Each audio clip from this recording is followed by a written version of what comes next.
Yeah, sure. So this is kickoff. This is basically the let's say the very easy to get into mode. I'm going to choose Real Madrid. I'm going to choose Feyenoord. This is a unique opportunity. Yeah, tell us something about this specific matchup. Well, the specific matchup for me is very special because it's been quite a long time since I could say that Feyenoord was the Dutch champion. Yep. And we might actually play Real Madrid in the Champions League because the draw is today, and who knows? Looking forward to that. Yes. We want to do some team management. No. We have a beautiful the perfect team. Yeah. This is how I would start as well. Did you change something right now? No. I just for Chris. Yeah. So that he has a chance. Oh, come on. Let's see. He's actually quite a good player. Oh, I'm sure he is. He's probably going to beat me. Yeah, so these are the skill games, for example. You're able to play them before the match, but also in between matches. So we have a multitude of skill games, some that actually introduce you to football and teach you the basic mechanics and the basic core concepts of the game. But then once you progress, you also have advanced, and you can just have a ladder that you can go and go and go. Hello everybody, Martin Tyler here. Yeah, so one thing that I actually was really impressed by is the detail of all the animations of the players, which you could already see a bit in the dribbling. I can imagine that was also quite difficult feat to accomplish. Yeah, for sure. So this is a custom-built engine for the Switch. We're using something for the visual part. We're using something we call physically based rendering. As you can see, the player faces look absolutely extraordinary, and they are really close to their real-life counterparts. We've redone the pitch. The grass is actually 3D. The crowds are 3D, and there have been a lot of improvements in lighting to make the colors vibrant and all of that. To your point, to what you said earlier regarding gameplay, so you'll see right away that the game is super responsive. It's really easy to get into, and the most important part is that it's fun to play, and that's what we aim from the start. We wanted to make a game that people will enjoy right away, and I think we accomplished that. You probably saw already. Yes. Yeah, and gameplay is very fluent, and the animations you mentioned, again, a lot of work has been put into those to make them make them as recognizable as possible and as easy to understand. And everything is so smooth. So You guys took a long time to get the best out of it. For sure. He's got the ball back. Well, the defender. As I said, because this is the first FIFA game on Nintendo in a while now, we wanted to take our time to get it right from all standpoints, and we worked a lot on the visual audio immersion part. We worked a lot on gameplay to make it, as I said, really responsive, really easy to get into, but also in depth in modes, because we wanted people to actually have a lot to play in the game. Yeah, and that's something I noticed immediately when playing it for the first time. That's the game is really responsive. It really feels like you can pull off all the moves that you want to do, and I think you can already see that we're both quite good at blocking each other. He had a sixth sense there to get to the right position and nick the ball. Oh, that was a nice move. From Cristiano Ronaldo. Well, the goalkeeper will hope that it stays like that. Yeah, so you just said it's been quite a while since you did an FIFA for an actual Nintendo console. So talk us a little bit through the different style of producing for Switch now compared to other systems, because I guess it's quite different. Yeah. So, close. Yeah. So what we did when we actually decided to do the game is that we spent quite a bit of time just thinking about what the platform is, its capabilities, what kind of players are actually going to enjoy games on it, and it's not that we thought in terms of, hey, what are the features that we want to do? We thought in terms of, hey, what are the feelings we want people to have when they actually play the game? Nice. And we came up with words like fun, like authentic, simple words. But those words actually guided us throughout development to actually pick the best features and invest in the right areas. Because with FIFA, you always only have less than a year to actually to actually do each game. September never moves. It's not that long anymore. Yeah, that's true. I can also guess that you get a lot of response from like fans in regards of FIFA in general, and maybe you can like pick up some ideas or some feedback. And this time it was a new opportunity to bring stuff into it. Yeah, it was difficult this time because we're for a while we were flying in blind because the console wasn't launched. There was no history or recent history, so we had to make some informed choices based on experience, and only when we could talk about it, actually start seeing how players interact with it. And starting in May, we did that. We always look forward to feedback because it actually helps guide development. It's important. I mean, the most important. Let's do a counter-attack. Yeah, that's what Real is known for. The most important thing is for players to get the game that they want, not for developers to make the game that they want. That doesn't matter at the end of the day. What I like a lot about FIFA in general is that it's for everyone. Like, it's not just for the hardcore gamer, the professionals like you guys, it's also for suckers like me. Because it's so easy to get into. So I figured maybe you also have like really bad players in your development team, and you always ask them, can you please play that and tell me your feedback? Sure, yeah, we do a lot of, we call it user experience testing, basically, and yes, we do have players that might even be considered pros for how good they actually play the game, but we also have players that only play from time to time socially with friends. Yeah.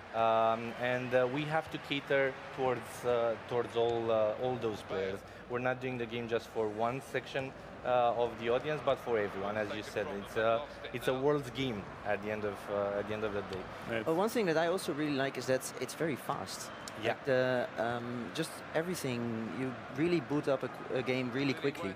Yeah. Just diverted it away. Yeah, we're as much as possible. We try to optimize how quickly you can get into the game, because being a platform, a console that you can take with you on the go, people will want to have quick sessions rather than spend a long time trying to figure out how to get into the game, set up teams, etc.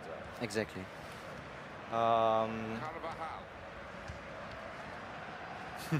So, Chris, are you happy with your team's performance for now? I'm very happy. If this happens in real life, I know. I mean, that's going to be a huge victory. Oh.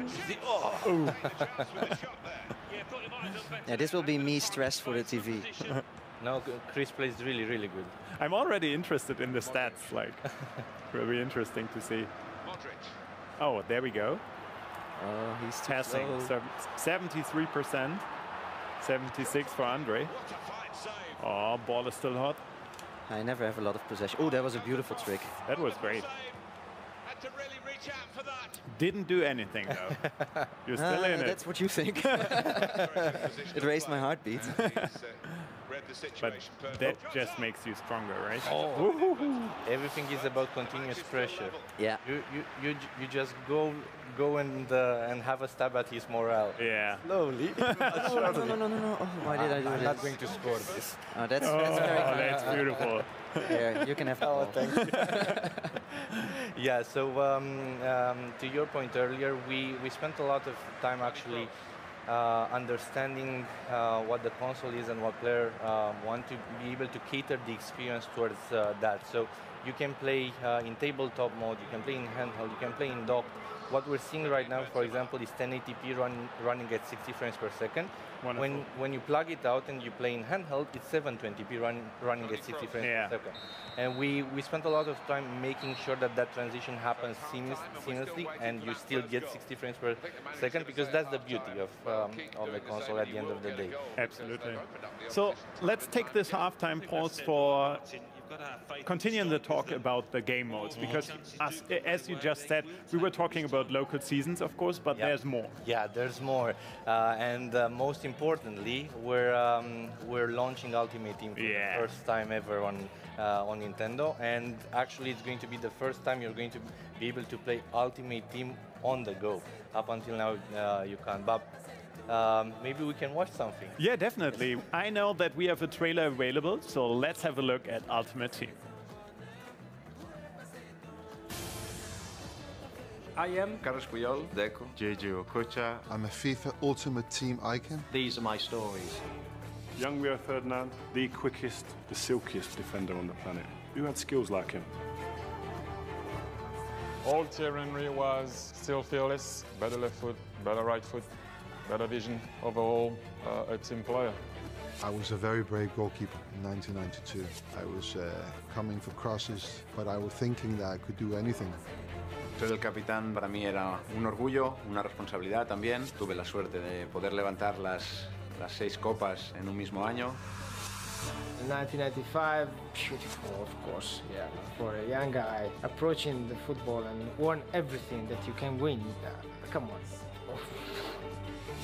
Eu tinha tido a sorte de ganhar em Portugal, Espanha e acabei por vencer outra vez em Inglaterra. Por isso foi espetacular ter vencido. Não, em relação ao Real Madrid, em 98 foi uma temporada muito boa. Não era aquele lateral defensivo, né? Eu atacava, porque eu sabia que na parte defensiva também eu sabia voltar rápido. 94 Nations Cup was one of the highlights of my career. I had the ability, to do certain things with the ball and let the crowd maybe enjoy their ticket. To burst onto the scene so early as a 17-year-old, when you have that belief, when you just know something's going to happen, when you're riding the crest of a wave, you feel as if you're a bit invincible at the time.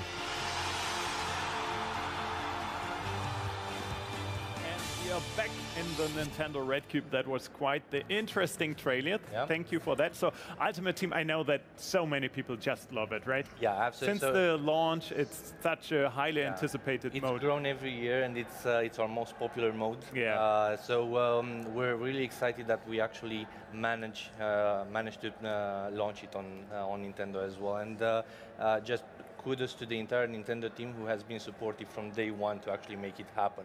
It's been an incredible ride so far, but I think come September 29, people will enjoy it a lot. So yeah, you just saw the trailer for Icons. It's a new feature we're putting out there this year. It's basically bringing legendary players into Ultimate Team. And not only that, but we also have something we're calling stories. So you get stories around icons in the sense that each icon will have 3 versions depicting a key point in their illustrious career. So, for example, you have 3 versions of Ronaldinho or 3 versions of Ronaldo. Yeah, and those will be incredible. We're going to release them as time progresses and as the season progresses, but those are incredible players for you to get your hands on. Yeah, sounds wonderful. So we're going into detail with that a little bit later. Absolutely. Let's continue. Absolutely. Second half, we need to score something. Yeah, definitely. I will try, but... Moving again for the start of the second half. So Chris, did you change your tactic or something? No, my tactic is just make use of that one chance that I will get. Don't get a goal. Gareth Bale.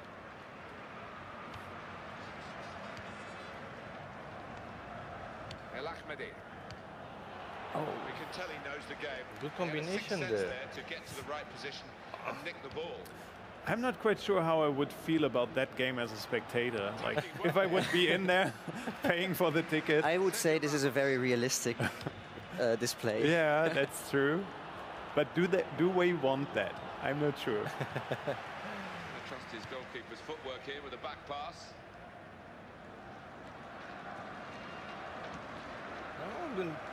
He's defending really well. Yeah, he really is. Keeping possession of the ball and everything. And my problem is always that I never have been good at scoring goals. So I'm not sure if I can fulfill on the promise. But then you're good at penalties. I'm good at the draw.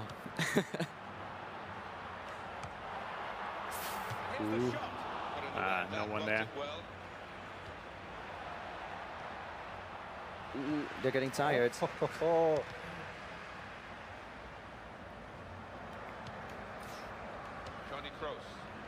Yeah, so Ultimate Team as well, we were talking earlier about it. Just a moment. It's basically a mode that is very heavily content driven and live driven. So we're going to have a lot of.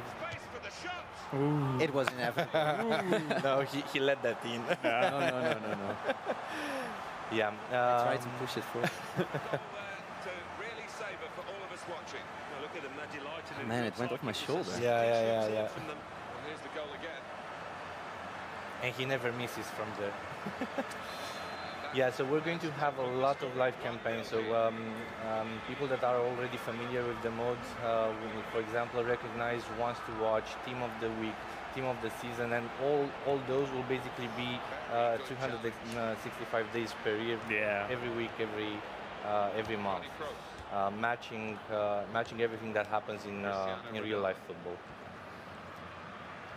So as we saw in the trailer, and we're going to talk about it later on as well, we have all these icons. Is this specifically something that fans requested, or was it on like somewhere back in your head for a long time already? I think it was both. I think it was both. A lot of players for a long time wanted to be able to play with classic players, with players that they've grown up with. Yes.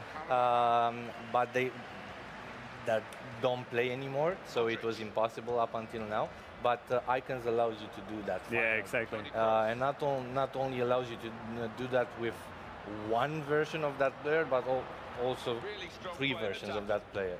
So, for example, with Ronaldinho, I was saying earlier, you get a version from his times at Paris Saint-Germain, and then a version of with him at Barcelona, and then one at AC Milan. So you get all of those.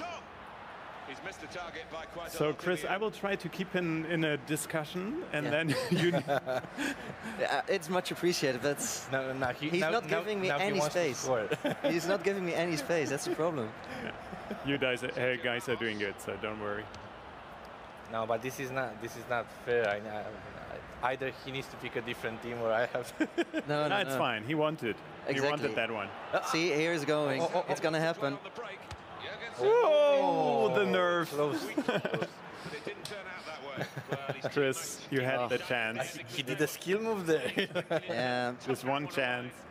And I can't believe it. About 20 more minutes in game, so you can still do it. Yeah. Oh, I will go for bank.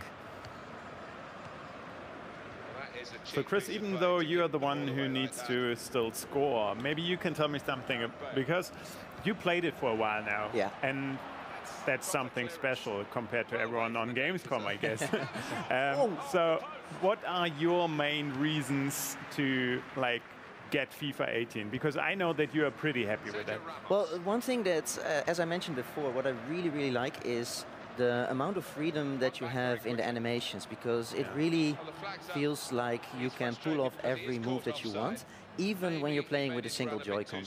And for me, that's the thing, that I know that it fits very much into how I play games nowadays, where I don't always have the time to play for a long time, but I often have the time for a spontaneous game. Yeah. And I feel that that's the speed and the level of animation really allow me to do that wherever I am. And plus, I mean, I can play with Feyenoord as the Dutch champions. I may have mentioned it before. Yeah, you can even see people backstage of our main stage sitting there and playing FIFA all the time. So good luck, Navas. Yeah. If they take the corner right, cleared the ball. And here's the shot. He's a great volley. Yeah, so it looks a bit like desperation right now, but well, I mean, my defenders. No, he's putting on the pressure. Yeah, I'm playing ultra attacking now. Look. Sorry, Andre, what did you want to say? Yeah, so it was a good tactic. I wanted to mention that you asked Chris earlier why would he buy the game. completely agree with Chris. 3 main things: gameplay, visuals, and Ultimate Team. But the whole package with you on the go as well. Yeah. So all those 3 things are, for me, the game will be a must-buy come September 21st, and I hope people will enjoy it and will get to try it. I'm pretty sure they will. Could have been a really important pass at this stage. I mean, I was thinking about it. I was like, okay, FIFA 18 on Switch, that's quite interesting, but I didn't really like think about playing it on the go. I don't know why, because maybe it's me and I'm just mostly sitting at home doing it and then just sharing a controller with a friend or something. But the fact that this mobility factor is in there is that is so super good. important. And even in Ultimate Team, you can just create a hotspot from your mobile phone and still be able to make transfers, manage your squads, and all of that. Yeah, and I think that is also something which will really play a big role in sort of keep your team going, right? That you can make use of all those moments where you just have a bit of time. Oh no, that's very gentle. Bad shot. He's going easy on me, and I appreciate it. Thank you very much. It was a great good match, guys. Pretty good. So let's get into Ultimate Team again. Yeah, for sure. Might we? Let me bring it up. Because, of course, we all want to see it. So for the first time. Nice. Yeah, so this is Ultimate Team on FIFA 18 on Nintendo Switch. As I said, we're super excited that we're able to finally bring our most popular mode onto Nintendo and for Nintendo players. I think they're going to have incredible amount of fun with it. It's basically a game within a game. So you have single player season, you have online season, you have draft mode, you have squad building challenges, you have manager objectives, you have a lot of ways to actually play the game. This is, for example, how the squad screen looks like, and you're able to manage your whole squad from here. And then you play games. You basically earn coins, and then you open packs, and you basically build your fantasy team. And then either play single player or play online with other people. We can open a pack. Yeah, that would be lovely. Let's do it. Because I know that we're near the end, unfortunately, so let's get the most out of it. So we're going to get an ultimate pack. Yes. Let's see what kind of player we actually get. And we gotta say, at home it's much quicker, like the loading screen that we had before. We got to be honest, it's over your hotspot right now. Yeah, so I got Chris Smalling, I got Jose Fonte. Not the best pack in the world. It's fine. Nice. Yeah. Yeah, I'm looking forward to it. Yeah, we're super excited, and as I said, I was just the other day I was getting texts from back home and from both teams. Hey, we can't look more excited than to actually show the game to the world. Yeah. So they are really proud about what they managed to actually pull off. I think you did a great job in just showcasing a little bit more about FIFA 18 on Nintendo Switch. I personally can't wait for it. As I said before, it's such a great game, even though for beginners. Yep. So thank you very much, Andre. My pleasure. It was